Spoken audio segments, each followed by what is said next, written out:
Selama 70 tahun Formula One digelar, perangkat keamanan terus berkembang seiring meningkatnya performa mobil. Beberapa tahun lalu, perangkat Halo diperkenalkan untuk memberikan keamanan pada bagian kepala pembalap yang merupakan bagian paling terbuka. Meski mendapat beberapa pertentangan dari para pembalap akibat merusak estetika mobil, tapi akhirnya perangkat tersebut menunjukkan perannya. Saat itu, Charles Leclerc yang masih memperkuat Alfa Romeo terlibat insiden dengan pembalap McLaren, Fernando Alonso. Mobil Alonso melayang di udara akibat ditabrak oleh Nico Hülkenberg. Pembalap asal Spanyol itu langsung menghantam bagian belakang mobil Leclerc dan terbang hingga jatuh tepat di atas mobil Alfa Romeo. Beruntung, perangkat Halo memberikan perlindungan ketika ban belakang mobil yang dikendarai Alonso jatuh tepat di atas Leclerc. Bukan hanya itu, saat ini dinding pembatas trek juga mengalami peningkatan. Dari yang awalnya hanya ban bekas, kali ini menggunakan Tech Pro yang dapat mengurangi dampak saat kecelakaan. Oke, di video ini saya merangkum beberapa perangkat keamanan yang ada di Formula One saat ini. Marshal atau petugas lintasan merupakan garda terdepan dalam memberikan pertolongan kepada pembalap yang mengalami kecelakaan. Bahkan mereka harus memiliki sertifikasi yang menunjukkan bahwa mereka bisa memberikan pertolongan pertama.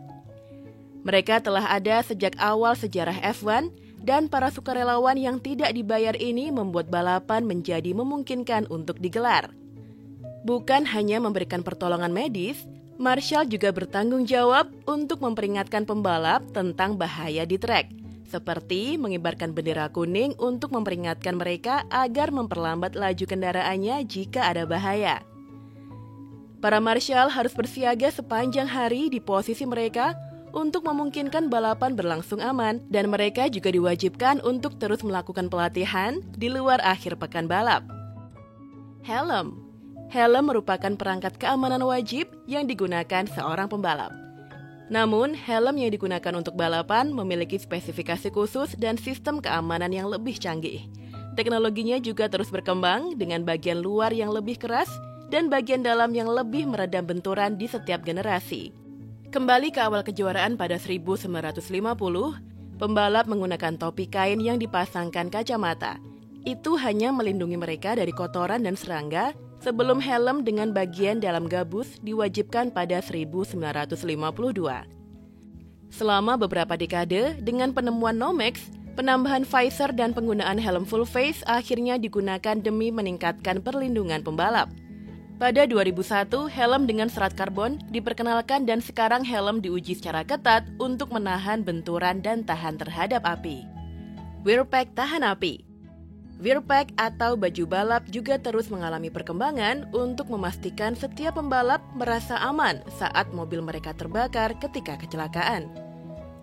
Pada 1963, FIA mewajibkan penggunaan wearpack dan pada 1975 harus memenuhi standar tahan api, mengingat sebelumnya pembalap dibebaskan untuk menggunakan apapun untuk balapan. Teknologi ini terus berkembang selama beberapa dekade dan sekarang pakaian balap terbuat dari bahan yang ringan dan tak terlalu panas dengan lapisan Nomex. Wearpack diuji untuk memastikan mereka dapat menahan panas hingga 600 hingga 800 derajat selama lebih dari 11 detik. Dan pengujian ketat ini berlaku untuk segala hal, mulai dari resleting hingga kaos kaki untuk memastikan bahwa pembalap cukup terlindungi.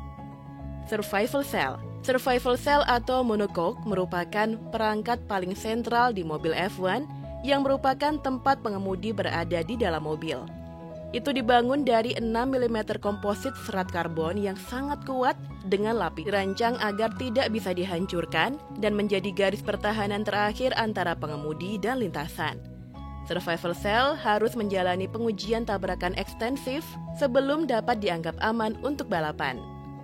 Survival Cell juga dilengkapi dengan sistem pencegah kebakaran yang dapat diaktifkan oleh pembalap atau secara eksternal yang menyemprotkan busa tahan api di sekitar monocoque dan mesin.